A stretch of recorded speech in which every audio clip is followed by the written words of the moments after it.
Before we begin, let me tell you this video isn't for everyone. No flashy edits, no hyper-stimulated nonsense, just actual ideas. Only 30% of viewers make it to the end because this isn't brain rot. If you do, you're part of a rare few in today's short attention span wasteland. You think deeper, you focus, you're probably going to do great things. Now, if you want to support content that respects your brain, try Audible free for 30 days using my link in the description, or use my affiliate link when you buy a book. It costs you nothing, but helps a lot. Let's get started. If you've just started your first business, you likely suck at it. That's not an insult, it's just the truth.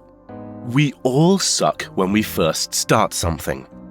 Dave Ramsey, the author and owner of Ramsey Solutions, is no exception. He scratched and clawed and made a lot of mistakes to achieve the success his business enjoys today. But all of those challenges were learning experiences. Treadmill operator. All business owners start here, at the treadmill operator stage. Maybe you're there now. Maybe you were a year ago. No matter what, you're inevitably familiar with the stage of running a business where everything depends on you. You're keeping the revenue coming in, you're putting out the fires. If you stop, everything stops. Dave remembers this phase well. Early on, his days were packed from dawn till late night. He'd wake up before sunrise to read the Bible and drink his coffee, head to work at 7:30, then put out fires all day till it was time for the radio show. Then he'd rush to the shower, set up for the finance classes, teach the classes, then counsel people afterward who needed help. Dave loved the work, but he was completely exhausted, and his business couldn't grow because he was too busy with the day-to-day. Sound familiar? If so, you're probably on the treadmill. So, how do you get off? Well, first, you've got to get to a place where your business can run without you being in the room. In other words, you get people, products, or processes that generate revenue without your direct involvement. 4 key skills can help you get there: time management, delegation, budgeting, and hiring. Let's start with time management. The first thing to ask yourself here is whether you're using your time effectively. If you're always putting out fires, you're not moving your business forward. A time audit can help reveal where you may be wasting hours. So for 1 week, set a timer for every 30 minutes and jot down what you've done in the previous half hour. Then analyze your notes to discover what you're actually spending time on and how you can be more effective. This will inevitably reveal some tasks which are ripe for delegation. As a leader, you must delegate. That doesn't mean pushing your responsibilities onto someone else. It means telling someone what needs to be done, why it's important, and how much time you expect them to spend on it. This frees your time up so you can focus on the things only you can do. This detail-oriented approach also applies to your budget. If you're not hyper-aware of your income and expenses, you won't know whether you can afford to hire help. And if you can't afford help, you need to focus on increasing revenue until you can. That's because hiring the right people is what ultimately gets you off the treadmill. Emphasis on the right people, because a bad hire is worse than no hire. So slow down. Get referrals from your current team members. Award them cash rewards if their referrals turn into hires. Use testing tools to see whether your candidates really have the right skills. And for bigger positions, do yourself a favor and make the final interview a dinner with the candidate and their spouse. The spouse will often eagerly share things about their partner you might not otherwise have learned. Plus, you'll find out whether the candidate is married to someone unpleasant. If they are, think twice about that hire. Put in the work to master your time, work on budgeting, hiring, and delegating. If you do that, you get yourself off the treadmill. and into a place where most of the results don't rely on you alone. Pathfinder. BHMG Engineers was a 50-year-old consulting company when Lucas Pirrock became CEO in 2021. What he inherited was a culture of overwork. The only thing the company cared about was productivity. Lucas knew a major realignment was needed. Within weeks, Lucas redefined the company's mission, vision, and values. He scrapped the old culture and built a new one people were proud to work for. BHMG's new vision statement is now prominently displayed in their cafe, where team members and clients alike can see it. Everyone knows what the company stands for, and in every board meeting, they check to see whether decisions are aligned with their core values. What Lucas did was help BHMG through the Pathfinder stage, the second stage of business. At this stage, your goal is to create clarity and alignment about the company's direction, goals, and values. Without that, your team won't be brought into your vision, and turnover will be high. To succeed in this stage, focus on 5 things: mission statement, vision, core values, role clarity, and clear communication. Your mission statement acts like a boundary defining what your company is and isn't. It should be the reason your team comes ready to work every morning, the why of it all. When drafting your mission statement, consider what passion drives everyone in your company. What good does your company do for the world? And how does it accomplish that? Keep your answers short, simple, bold, heartfelt, and long-term. For example, BHMG's updated mission statement is empowering teams that develop successful relationships for the future. Building on this, your vision statement provides a brief but vivid picture of the future you're trying to create with your work.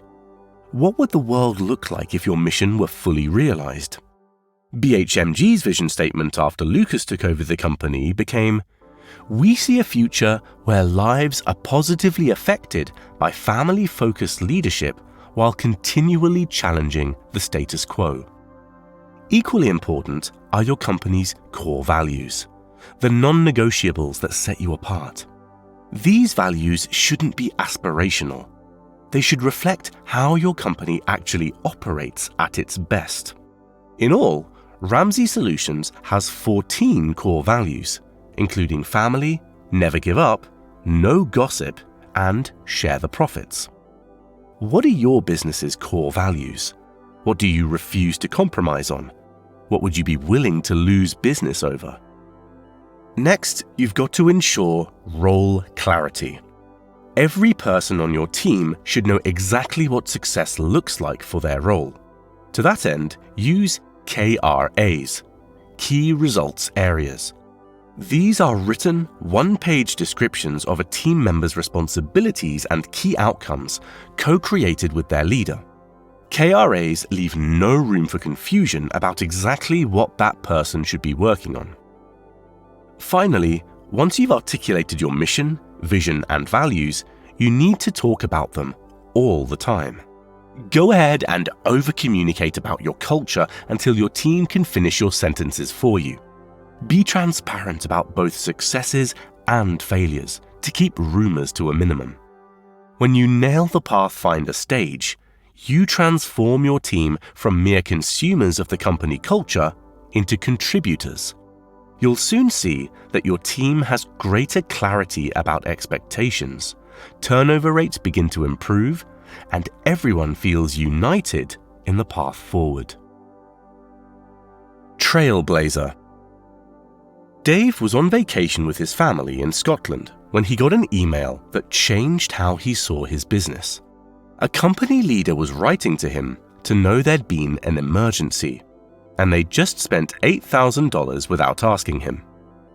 Yet Dave wasn't panicked. He trusted his leadership team, and for good reason. It turned out that his team had chartered a jet to rush another team member, Steve, to a hospital. Steve's young son, Will, had suffered an aneurysm at summer camp, and doctors said Will would only have 2 hours to live. But Steve was an 8-hour drive away. Steve got to his son's side in time, and, thankfully, Will actually survived. After that, Dave came away with a profound appreciation for his team. They understood the company values so well that they made the same decision he would have. That moment proved Ramsey Solutions had entered the trailblazer stage, in which you and your leaders have built up a ton of mutual trust. However, you don't quite have the ability to scale. That's the biggest challenge here. Assembling the leadership team, strategic plan, and strong processes you need in order to scale the business. To get through this stage, you need to operationalize your culture. That is, embed your mission, vision, and values in every aspect of the business. You already defined each of these previously. Now you're aligning them with your hiring practices, payment policies, meeting processes, and so on. Part of this process is delegation. Before, you were delegating tasks, telling someone to get a specific thing done. Now, you're delegating leadership of whole teams or areas of the business. It can be tough to hand over that responsibility. What if they mistreat their team? Will they get all the necessary work done? Just keep in mind that as a trailblazer, while you are delegating leadership, it's still your job to tell leaders whether what they're doing is okay or not. Think of it as teaching each layer of leadership how things work. You'll also need to think about strategic planning. Dave was initially skeptical of StratOps until he saw the results with his own eyes. One of his teams had organized a 2-day planning session costing several $1,000s.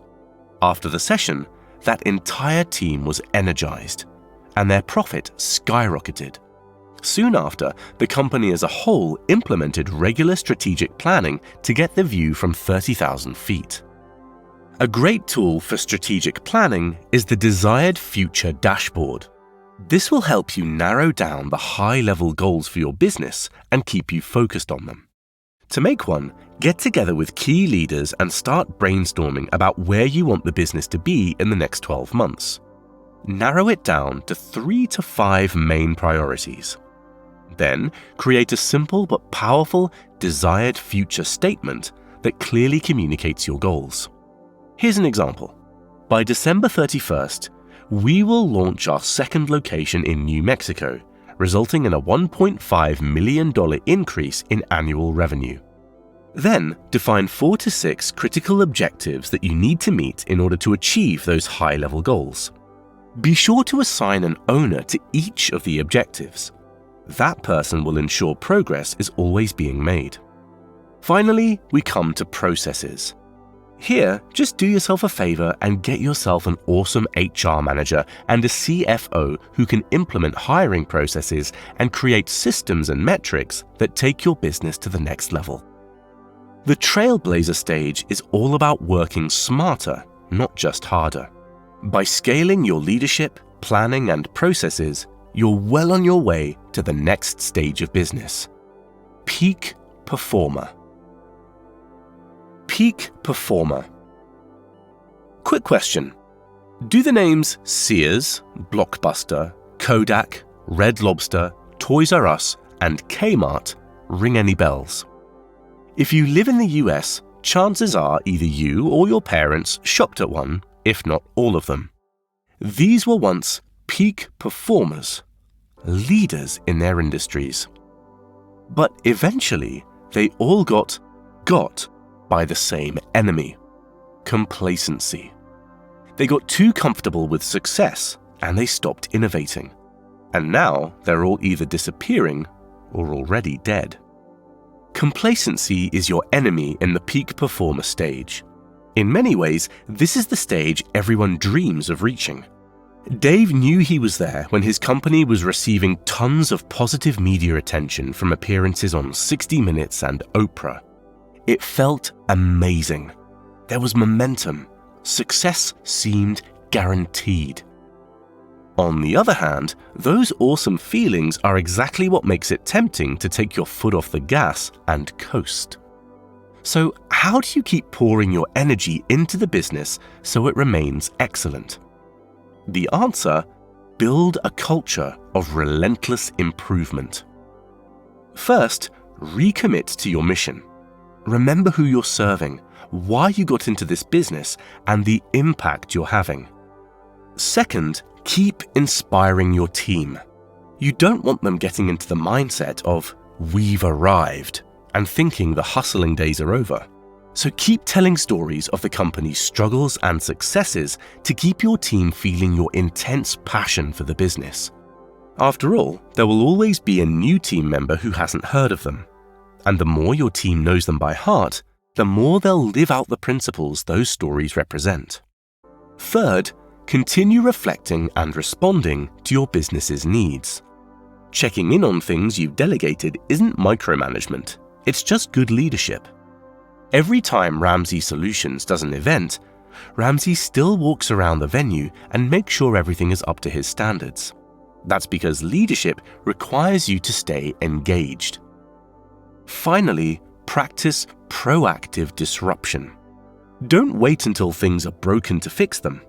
Instead, break them yourself before they're broken. In practice, this means actively seeking out areas of your business that are working fine but could be improved. For example, years back, Ramsey asked his leadership team what they thought it would take for them to be a $500 million company.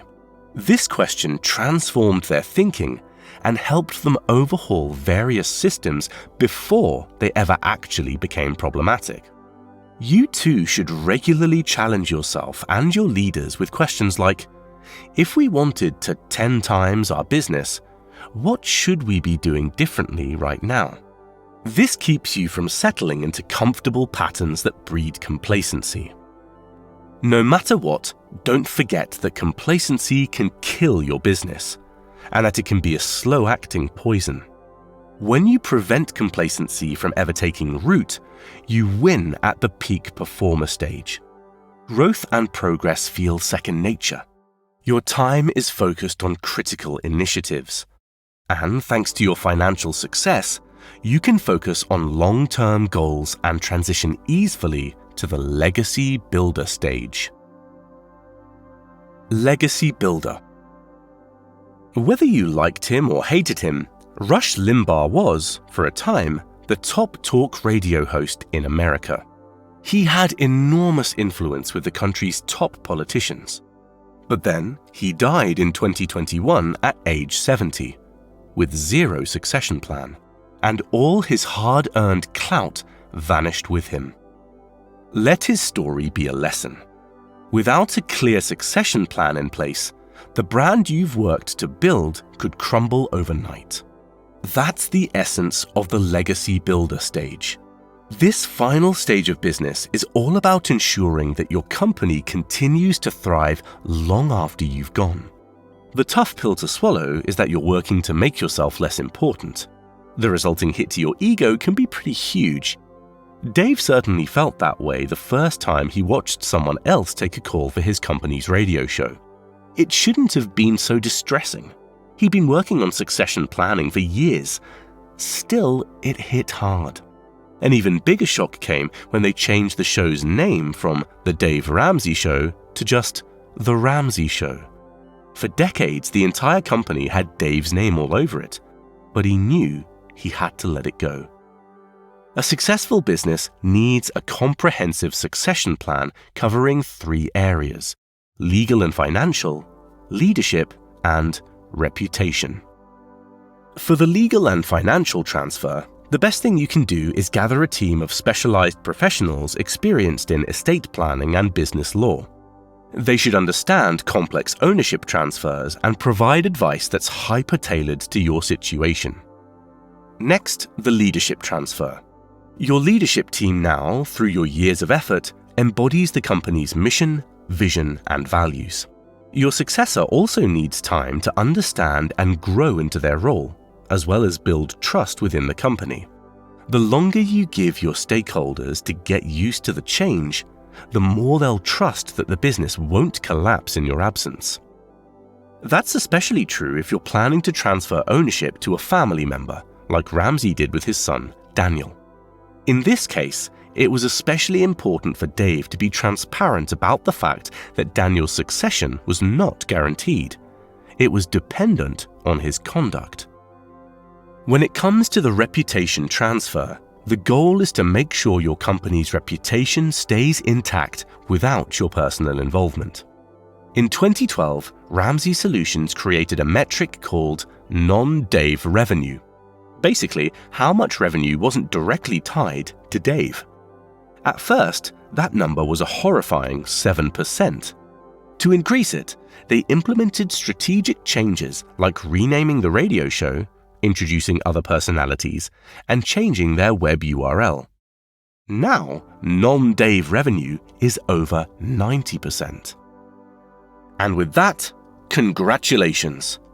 If you're in the legacy builder stage, dealing with these challenges, it means you've put in a ton of hard work so your business can thrive.